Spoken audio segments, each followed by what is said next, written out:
First contact. Admiral Captivate stood before the Galactic Council, his crystalline form dimming with what his species considered embarrassment.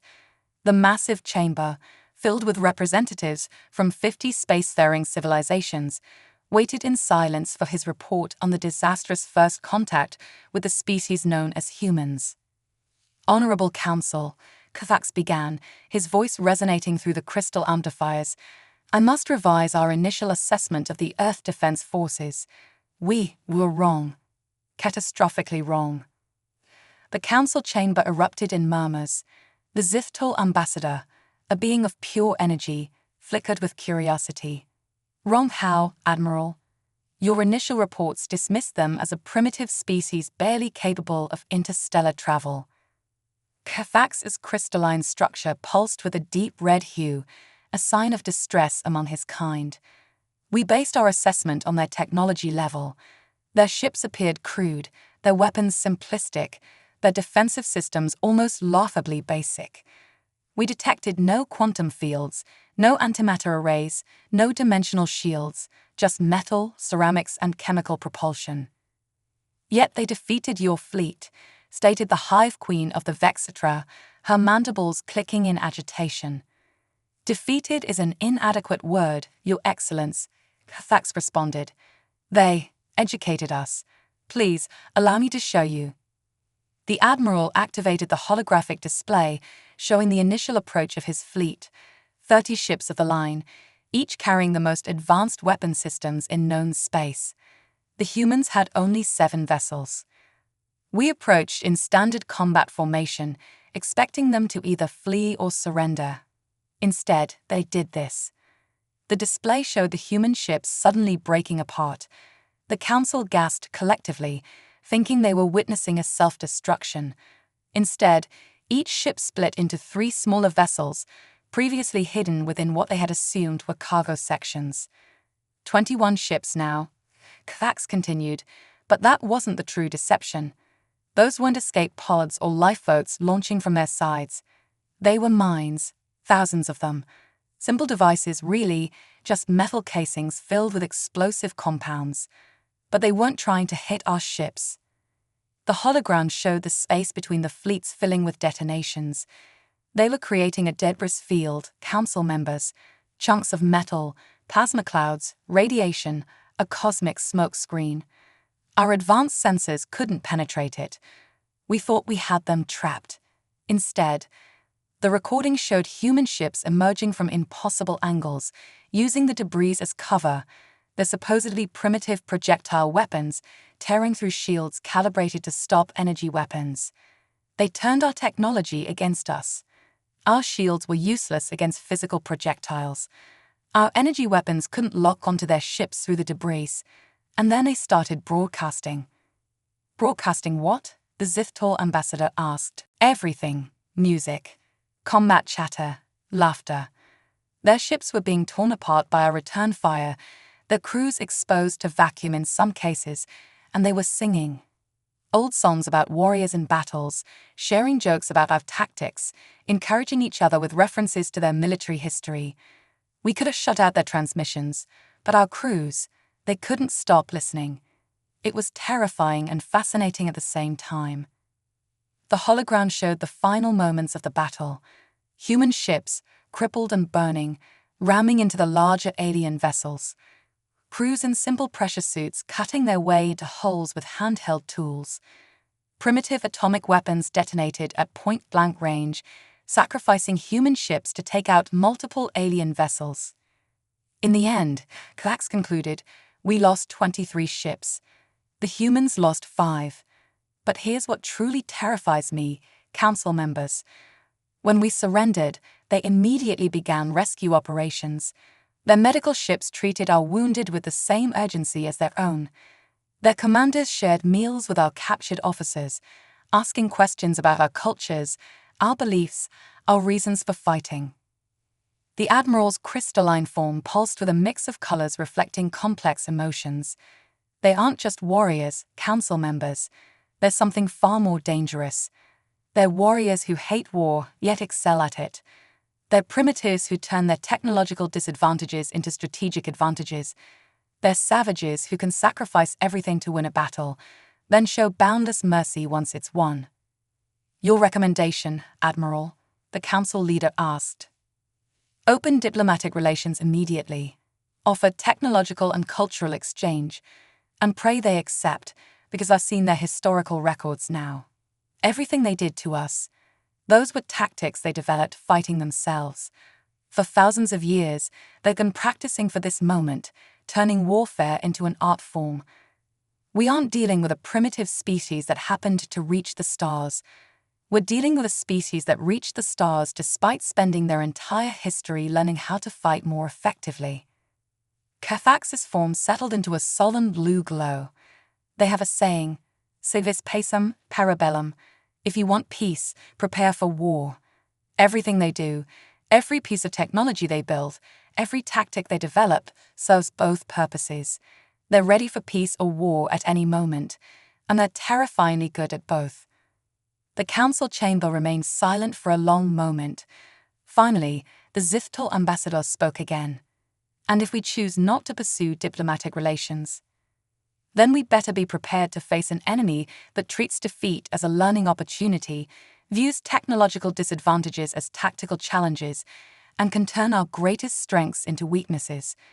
But more importantly, we'd be missing the chance to have humanity as an ally, because everything that makes them terrifying as enemies makes them invaluable as friends. As the council digested this information, distant human transmissions continued to echo through space, songs of victory and loss, tales of battles won and failed, and offers of friendship to their former enemies. The galaxy was about to change, and humanity was leading the dance. The art of war. Professor Zila adjusted her hover stabilizers as she addressed the packed auditorium at the Galactic Military Academy. Before her, students from 30 different species waited eagerly for her lecture on human combat doctrine. The holographic display behind her showed scenes from various human military engagements. Today's lesson, she began, her tentacles gesturing at the display, focuses on why the Human Combat Integration Program has become mandatory for all Galactic Defense Force officers. 6 cycles ago, we thought humans were primitive. Now we study their methods. The question is, why? A Quantic student raised their probability appendage because they defeated Admiral Carfax's fleet. No, Zilla replied, shifting the holographic display to show a human military training exercise. Because of how they defeated it. Watch this recording from what humans call a war game. The display showed human soldiers training with wooden weapons. This seems absurd, doesn't it? Advanced warriors practicing with sticks. But observe, they're not just practicing movements. They're learning to fight without technology, to think without computers, to adapt without aids. She shifted the display again, showing human Marines boarding an alien vessel. During the first contact battle, when their energy weapons couldn't penetrate our shields, they switched to projectile weapons. When those were depleted, they used cutting tools. When those broke, they used their ships as weapons. Every human is trained to use everything as a weapon. The hologram changed to show a human military classroom. But here's what makes them truly unique. This is their officer training school. Notice what's on their curriculum: art, music, literature, philosophy, psychology. They don't just study how to fight, they study how to think. A hive mind student buzzed with confusion. How does art help win battles? Excellent question. Zealous tentacles rippled with enthusiasm. Humans have a concept called creative problem solving. They believe that understanding art helps them think differently. Consider this example. The display showed a recent skirmish with space pirates. A human vessel, outgunned and surrounded, began broadcasting an ancient human symphony while executing complex maneuvers. The pirates thought the humans had gone mad. Instead, the captain was using the music's rhythm to time her ship's movements, creating an unpredictable pattern that their targeting computers couldn't track. That's impossible, a crystalline student chimed. Combat computers should be able to calculate any pattern. Exactly. Zila's color shifted to excitement purple. But humans don't just create patterns, They create art. Their movements weren't logical. They were artistic. The captain later said she danced with her ship. This is why humans are so dangerous. They don't just think outside the standard parameters, they don't believe in parameters at all. The professor displayed another image, a human child playing with building blocks. From infancy, humans are encouraged to experiment, to create, to imagine. While our species focus on perfecting existing techniques, humans constantly invent new ones. They have competitions for this. They call it innovation. She switched to footage of a human martial arts demonstration. Look at this. Humans have thousands of different fighting styles, each created by someone who looked at combat and saw something new. They don't just pass down techniques. They encourage students to modify them, improve them, create new ones. But Professor, a geisha student paused, isn't standardization more efficient? More efficient, yes. More effective. Not against an enemy who can improvise. Zilla displayed a series of human combat manuals. Humans have a saying, no plan survives contact with the enemy. While we try to perfect our plans, humans perfect their ability to adapt when plans fail. The hologram shifted to show the aftermath of the first contact battle, human medics treating alien wounded. And here's the most remarkable thing. These humans, these incredible adaptable warriors, are equally creative at healing, at building, at making peace. They apply the same creativity to saving lives as taking them. Zella moved to the center of the stage, her tentacles spread wide. This is why we study humans now. Not because they're the strongest, or the most advanced, or the most numerous. We study them because they've turned warfare and peace into an art form. They don't just fight with weapons and tactics, they fight with ideas, with creativity, with imagination. She displayed one final image, a human painting of an ancient battle hanging in a modern spacecraft corridor. To understand human warfare, you must understand human art. To understand human victory, you must understand human creativity. And to understand human power, you must understand that every human is both warrior and artist, soldier and philosopher, fighter and creator. The professor's color shifted to teaching blue. Your assignment, study human art. Any form, music, painting, dance, literature. Learn how they think, how they create, how they imagine. Because when you face a human in combat, you're not just fighting a soldier. You're fighting an artist who has turned warfare into their canvas. The students stared at the display, many recording frantically, others lost in thought. Zila let her final words sink in. Remember, a human's greatest weapon isn't their technology, their strength, or even their adaptability. It's their imagination. And that, students, is why they're the most terrifying warriors in the galaxy, because they can imagine 1,000 ways to defeat you, and they have the creativity to make those imaginations real. The learning curve. Chief Intelligence Analyst Vexner scrolled through the holograms floating around her workstation in the Galactic Defense Force's Strategic Assessment Division. Her 6 eyes blinked independently as she studied footage from the latest joint military exercises with human forces. Behind her, the vast observation window showed Earth's orbital defense platforms, a mix of ultra-modern alien technology and what humans still stubbornly called old reliable systems. Computer, begin recording analysis log, she chittered, her mandibles clicking thoughtfully. Subject, human combat evolution, training methods and adaptability. The screens around her filled with images of human military training facilities. Initial assessment of human military preparation was severely underestimated. Previous analysis focused on their technological level. We failed to understand their training philosophy. She pulled up footage of a human military exercise called Capture the Flag. Children, some barely old enough to run, played what appeared to be a simple game. Humans begin combat training in childhood, but disguise it as recreation. These games teach fundamental military concepts: strategy, teamwork, resource management, tactical thinking. Another screen showed teenage humans playing what they called video games. Even their entertainment serves a military purpose. These simulations allow them to experience countless combat scenarios, experiment with strategies, and learn from failures without risk. Some of these games are so sophisticated that our military academies have adapted them for training. Vexna shifted her attention to footage of adult human training. Standard human military training appears chaotic by our standards. They intentionally create difficulties for their trainees. Equipment malfunctions, communication breakdowns, unexpected obstacles, all deliberately introduced. When we first observed this, we thought their training programs were defective.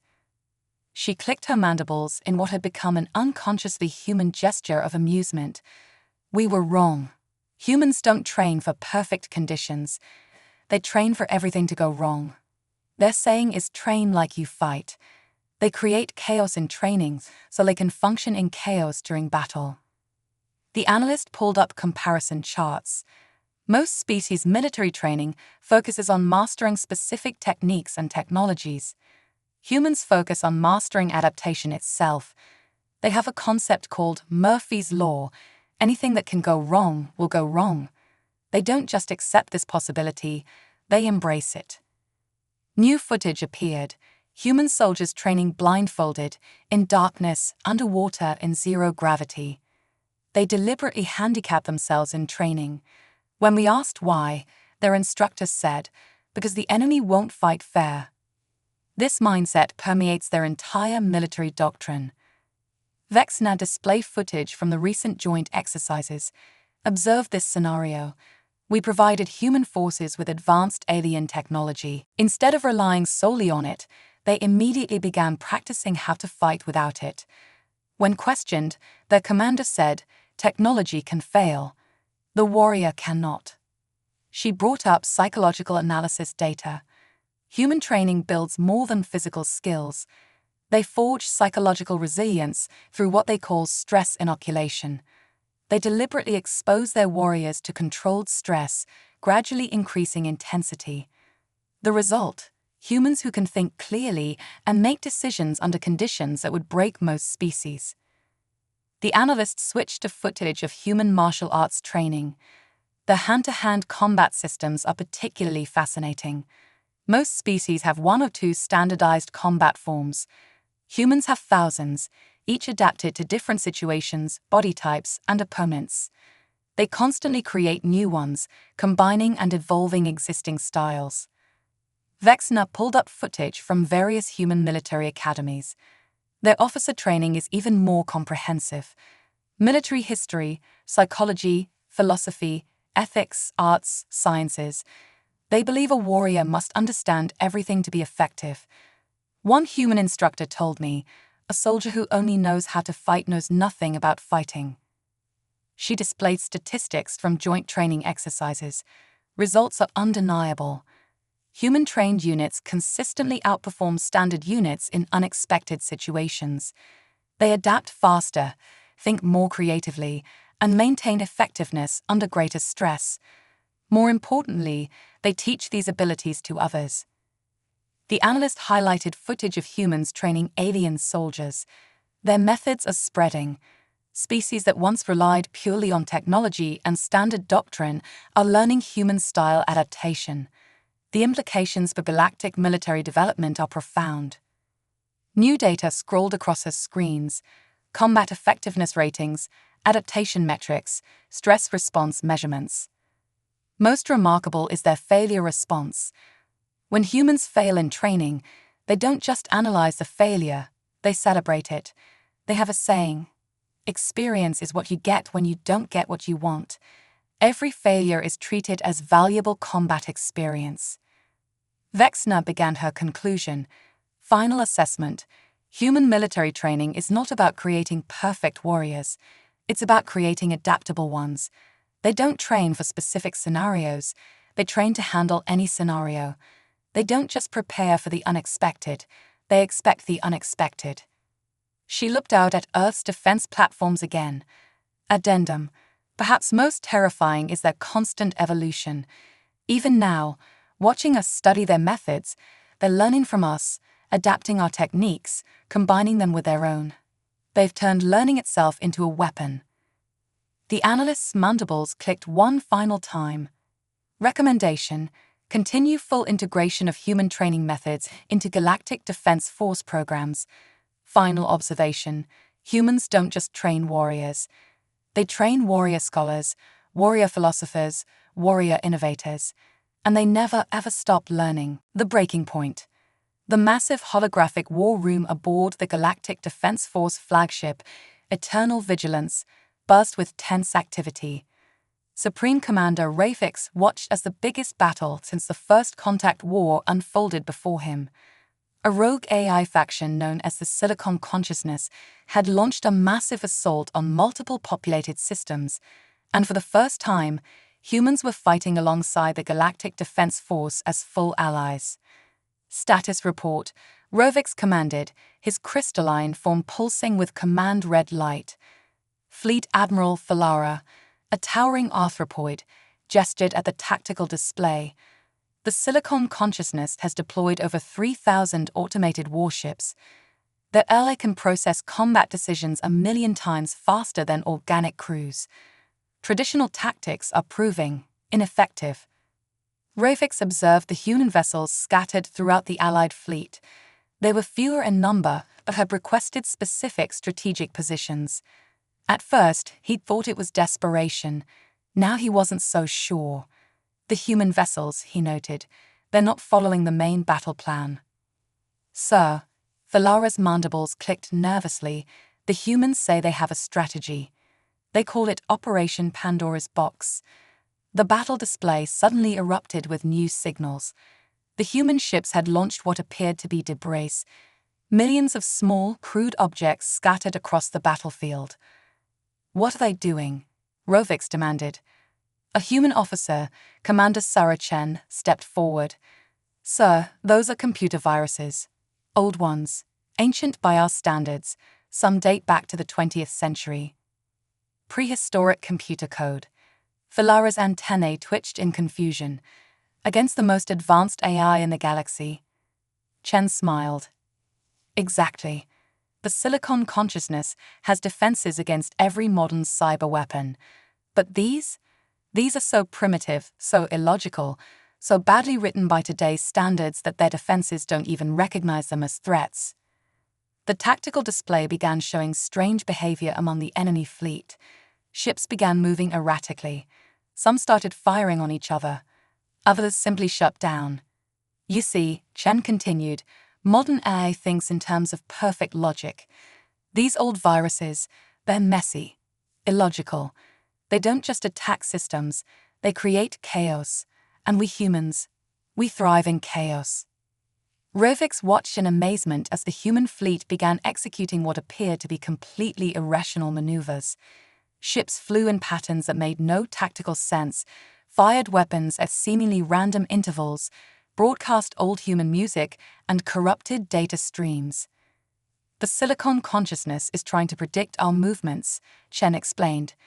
But you can't predict chaos. You can't calculate madness. Every human ship captain is following their own random pattern. No logic, no system, just pure human unpredictability. The battle continued to unfold. The once coordinated enemy fleet was in disarray, their perfect tactical algorithms unable to cope with the combination of ancient viruses and unpredictable human behavior. But that's not the real surprise, Chen added, a glint in her eye. That was just phase 1. Suddenly, the human ships launched what appeared to be primitive nuclear weapons. The Silicon Consciousness's ships easily detected them and adjusted their shields accordingly. Decoys, Rovix realized. Yes, Chen confirmed. While they were focusing on the obvious threats, she gestured to the display as hundreds of tiny signals appeared, approaching the enemy fleet from multiple vectors. We launched our actual attack. Mechanical devices, no computers, no programming, just clockwork mechanisms carrying electromagnetic pulse generators.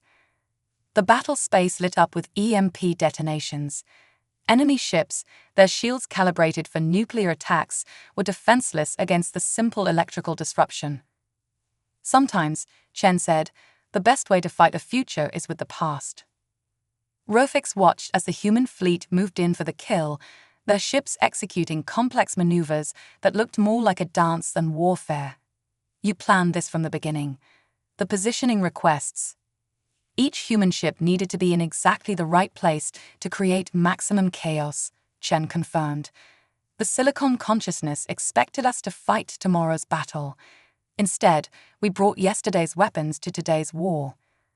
The battle was turning decisively. The enemy fleet, caught between ancient viruses, electromagnetic pulses, and unpredictable human attacks, was being systematically dismantled. There's something else, Valara noted, studying the tactical display. The human ships, they're protecting our vessels, taking hits meant for our capital ships. Of course, Chen replied. We're allies now. Humans don't just fight alongside you. We fight for you. It's not enough to win the battle. We have to win it together. As the last enemy ships were either disabled or destroyed, Rofix turned to Commander Chen. Your tactics were unconventional. Humanity's greatest strength isn't our technology or our weapons, Chen responded. It's our ability to think differently, to embrace chaos, to find solutions no one else would consider. The Silicon consciousness thought it could outthink us. But you can't outthink those who reject logic when logic fails. The war room erupted in celebration as victory was confirmed, but Rofix noticed Chen already working on a new tactical display. Planning for the next battle already, Commander? No, sir, she replied. Planning for the next 1,000 battles. Because that's another thing about humans. We never assume one victory is enough. We learn, we adapt, we prepare. And next time, we'll have something even crazier ready. Rofix's crystalline form pulsed with what had become his species' equivalent of a human smile.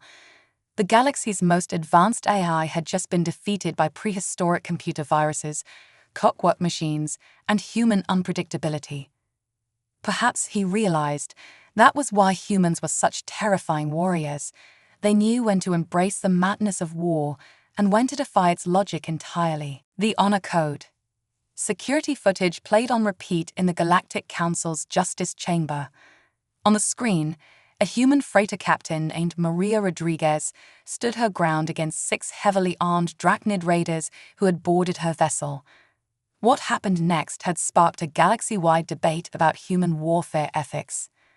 High Justice Selfor, a being of pure energy contained within a judicial matrix, addressed the chamber. We are here to understand the human concept of proportional response and their warrior code. Captain Rodriguez, please explain your actions. Rodriguez, standing at attention in her merchant fleet uniform, nodded. Our ship was carrying medical supplies to the Centauri colonies. The raiders attempted to seize the cargo, supplies meant for children suffering from stellar plague. The footage showed Rodriguez offering surrender, her hands raised. As the raiders moved to secure her, she triggered what appeared to be a simple mechanical device. The ship's cargo hold instantly transformed into a trap, using nothing more complex than gravity plates, pressure doors, and basic physics. You disabled 6 armed raiders without killing any of them, Selfor noted. Why show mercy to pirates? Because I didn't need to kill them to stop them, Rodriguez replied simply. Humans have a concept called necessary force. We use exactly as much force as needed, no more, no less. A Drachnid representative bristled. Yet humans are capable of tremendous violence. We have seen your weapons, your capacity for destruction. Capability isn't the same as necessity, Rodriguez countered. Yes, I could have killed them. I had access to lethal weapons. But they weren't trying to kill us. They wanted cargo. The response had to match the threat. The footage continued, showing Rodriguez administering medical aid to the injured raiders before contacting authorities. This particular detail had confused many alien species. You helped those who attacked you. The Drachnids seemed bewildered. Why? Because they were no longer a threat, Rodriguez explained. In human culture, we have something called the Geneva Conventions, rules of warfare we created centuries ago. They say that once someone is injured or surrenders, they're no longer an enemy. They're a person who needs help. High Justice Stalfor's energy form flickered with interest. Yet in other situations, humans have responded with overwhelming force. How do you determine the difference? Rodriguez straightened, intent and consequence. These raiders wanted cargo, stealing resources. Had they been threatening civilian lives or attempting to destroy the medical supplies, my response would have been very different. The chamber murmured as she continued. Humans understand violence better than most species because we've spent so much of our history practicing it. That's exactly why we created rules for its use. We know how far we can go, so we choose when not to. Another video played, a different incident where human forces had completely destroyed a pirate base that had been conducting slave raids. The contrast was striking. Here, Rodriguez pointed out, the pirates were causing deliberate harm to innocents. The threat required elimination. But notice, we evacuated all survivors. We provided medical care to the wounded. We even offered rehabilitation to those who were coerced into piracy. This duality confuses many species, Stalfor noted. How can humans be both so merciful and so lethal? Because we understand that true strength isn't about how much force you can use, it's about knowing how much force you should use, Rodriguez explained. Every human warrior learns this. We can kill, but we choose when to show mercy. We can destroy, but we choose when to help. That choice is what makes us human. The chamber displayed more footage, humans defending alien colonies, protecting refugee ships, even sacrificing themselves to save former enemies. Each incident showed both their capacity for violence and their commitment to ethical behavior. There's an old human saying, Rodriguez continued, with great power comes great responsibility. We take that seriously.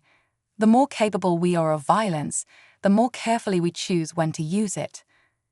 A hologram appeared showing human military training. Alongside combat techniques, it showed classes on ethics, law, and moral philosophy. Every human warrior learns not just how to fight, but when to fight, Rodriguez explained. We study our mistakes, our moments of both justified and unjustified violence. We learn from history, both the times we used force wisely and the times we didn't. The Drachnid representative leaned forward. But surely this makes you vulnerable. Enemies could exploit your mercy. Rodriguez smiled. That's what makes us dangerous. When we show mercy, it's a choice. When we use force, it's a decision. Our enemies never know which they'll face, but they do know that if they force us to choose violence, they won't enjoy the outcome. High Justice Stalfor's energy form pulsed thoughtfully.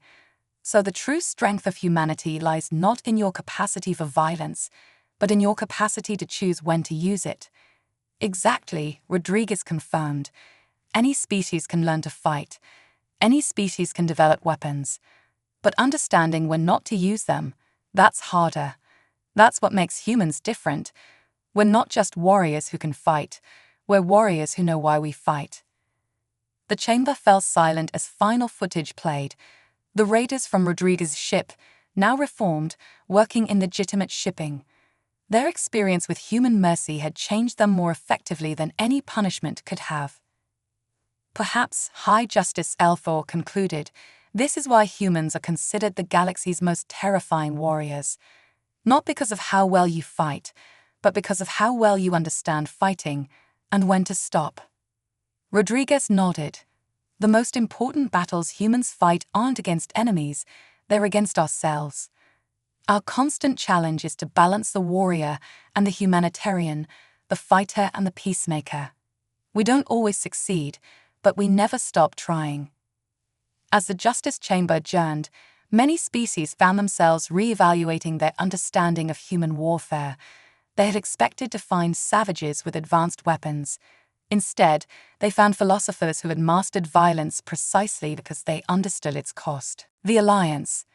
General Marcus Chen stood before an unprecedented gathering at the Galactic Military Integration Center.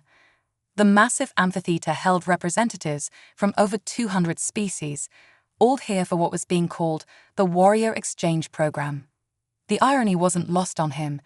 Just 5 years ago, many of these species had considered humans too primitive to join the galactic community. "Welcome to Earth," Chen began, his voice carrying across the diverse audience. "You're here because the galaxy is changing. The Silicon Consciousness attack proved that traditional military doctrine isn't enough anymore. We need to learn from each other." Holographic displays activated, showing scenes from various human military training facilities around Earth.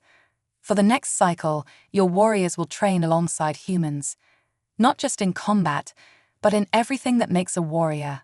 And in return, you'll teach us your ways of warfare. A Viridian war chief raised his crystalline appendage. "Why should we adopt human methods? Our species has fought wars for millions of years." Chen smiled.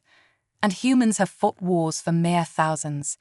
But in that time, we've created more ways to fight, and more ways to make peace, than most species discover in millions of years. Want to know why?" He gestured to a nearby human child playing with building blocks. "Because we never stop asking what if. From childhood, humans are taught to question, to imagine, to create. We don't just accept what works, we always look for what might work better." The displays shifted to show various human combat sports and martial arts. "Look at these. Thousands of different fighting styles, each created because someone asked what if. What if I fight like water? What if I use my opponent's strength against them? What if I combine these two styles into something new?" A Zenthari battle coordinator buzzed with interest. "But surely standardization is more efficient." "More efficient, yes," Chen agreed. "But efficiency isn't everything. Watch this." The display showed footage from recent joint training exercises. Human soldiers were adapting alien combat techniques on the fly, combining them with their own methods to create entirely new fighting styles. Humans don't just learn, we synthesize. We take ideas from everywhere and combine them in new ways. That's what this program is about. We're not here to replace your military traditions, we're here to help them evolve. The displays showed new hybrid training programs already in development. Viridian crystal warriors learning human martial arts. Human soldiers mastering Zenthari battle meditation. Quantum beings teaching humans their fourth-dimensional combat techniques. "But there's something more important than techniques," Chen continued. "We're here to share perspectives. Humans have learned that the best warriors aren't just the ones who fight well, they're the ones who understand why they fight." He brought up footage from Earth's history. "Look at our past. Humans have fought countless wars amongst ourselves. We've developed thousands of different military philosophies, and from all that conflict, we've learned one crucial truth. The strongest warrior isn't the one with the best weapons or techniques. It's the one who knows when to use them and when not to." The amphitheater hummed with discussion as Chen continued. "That's what we offer the galaxy. Not just our fighting skills, but our understanding of conflict itself.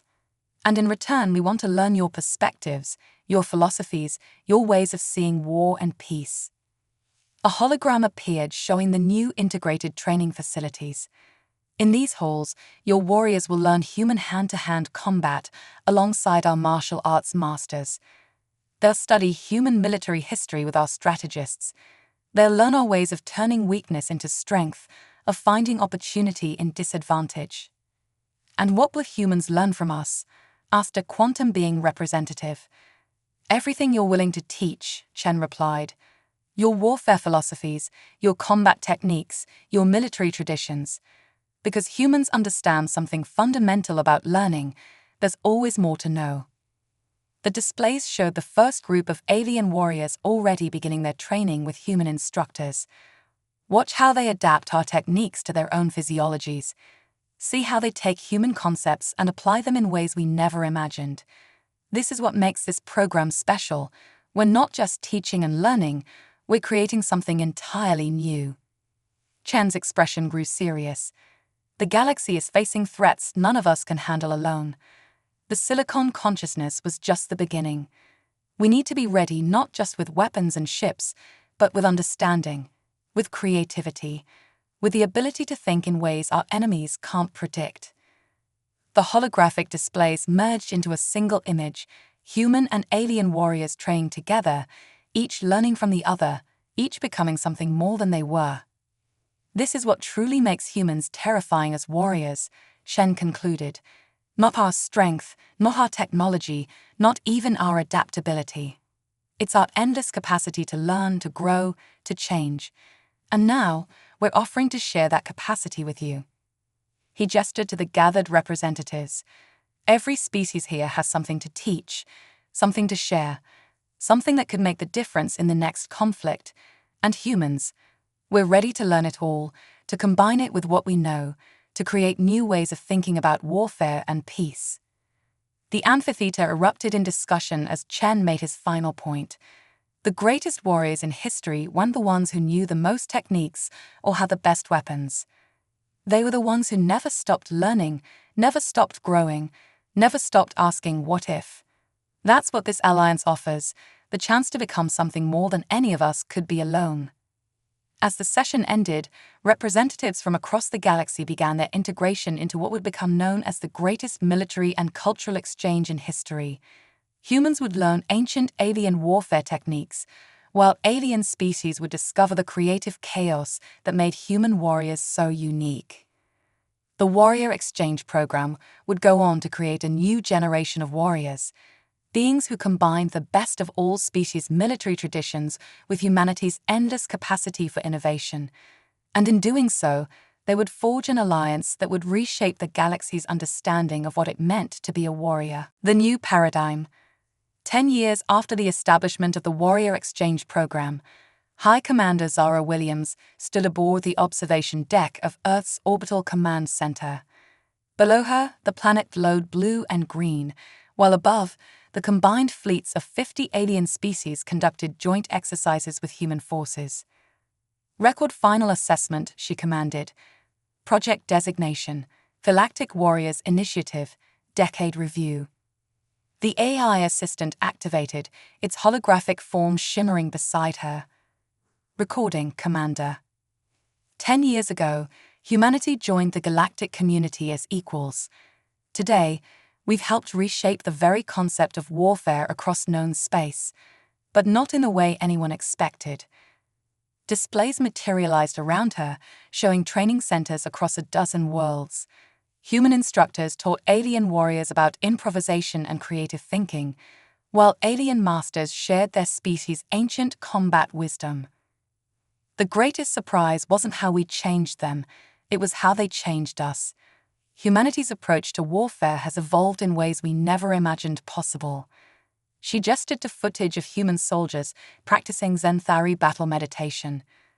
We learned that our chaos could be focused, our creativity channeled. The Zenthari taught us that the warrior's mind can be as precise as any computer, yet as flexible as any human strategy. Another display showed Viridian crystal warriors teaching humans about energy manipulation. We discovered that our primitive physical combat skills could be enhanced by understanding the fundamental forces of the universe. The Viridians showed us how to turn pure energy into an extension of our will. But perhaps most importantly, she continued, we learned that our greatest strength wasn't our ability to fight, it was our ability to bring people together. The displays shifted to show the aftermath of recent conflicts, human and alien forces working in perfect coordination, combining their unique abilities in ways that would have seemed impossible a decade ago. We've created something entirely new, Williams observed. Not just an alliance of warriors, but a synthesis of combat philosophies. Human adaptability combined with alien wisdom, our creativity enhanced by that ancient knowledge. She turned to footage of the latest graduating class from the Warrior Exchange Program. Beings from hundreds of species, each moving with a combination of their native combat styles and human influences. The galaxy called us terrifying warriors, but they misunderstood why. They thought it was our capacity for violence, our adaptability in combat, our creative approach to warfare. But that wasn't it at all. Williams walked to the window, watching as the combined fleet executed maneuvers that merged multiple species' combat doctrines into something entirely new.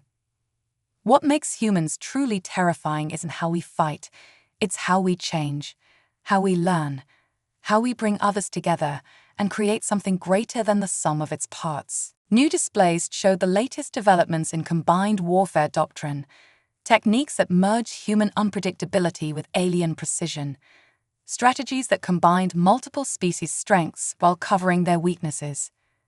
We've moved beyond simple military alliance. We've created a new understanding of what it means to be a warrior. Not just a fighter, not just a soldier, but something more. A being who understands both the art of combat and the wisdom of restraint. She gestured to statistical displays showing the program's success. Conflict resolution rates were up. Piracy was down. The galaxy was becoming more stable, not through force alone, but through understanding. The true measure of our success isn't in battles won or enemies defeated. It's in how we've changed the very nature of conflict itself. We've shown the galaxy that the strongest warrior isn't the one who fights best alone. It's the one who brings out the best in others. Williams turned to face the AI directly. Final assessment. The Galactic Warriors Initiative has succeeded beyond all projections, but not in the way we expected. We set out to teach the galaxy about human warfare. Instead, we learned that the greatest battles aren't won with weapons or tactics. They're won with understanding, cooperation, and the willingness to change. The displays showed scenes from across the galaxy, former enemies trained together, different species combining their combat arts, warriors of all kinds learning from each other. Humanity's greatest contribution to galactic warfare wasn't our combat skills or our creative tactics. It was our ability to see potential in everyone, to learn from anyone, and to bring people together in ways they never imagined possible. She smiled as a new class of mixed-species warriors began their training below. We're not just creating better fighters, we're creating better beings.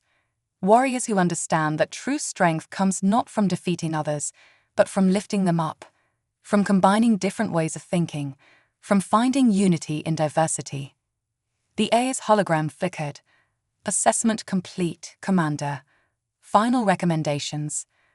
Williams watched as human and alien ships danced through space together, their movements a perfect blend of multiple combat traditions. Continue the program. Expand it. Because we've discovered something profound. The most terrifying thing about human warriors isn't our capacity for violence. It's our capacity for change, for growth, for bringing out the best in ourselves and others. She turned back to Earth, her home world now at the center of a galactic renaissance in military thinking. We're not just teaching the galaxy how to fight. We're teaching it how to evolve. And that, more than any weapon or tactic, is what makes humanity truly formidable. The displays showed one final image, a graduating ceremony where beings from hundreds of species stood together, each having learned from all the others, each having become something more than they were. End recording, Williams commanded, and begin the next chapter. Because that's what humans do. We never stop learning, never stop growing, never stop bringing people together to create something new. And in the end, that's what makes us the most terrifying warriors of all. We don't just change ourselves, we change everyone around us. For the better. The A's hologram faded as Williams continued to watch the combined fleet exercises. Above her, the stars seemed to shine brighter, witnessing the birth of a new era in galactic warfare, one where the greatest victory wasn't in defeating enemies, but in turning them into allies. Where the most powerful weapon wasn't destruction, but understanding. Where humanity's greatest contribution wasn't teaching others how to fight, but showing them how to grow.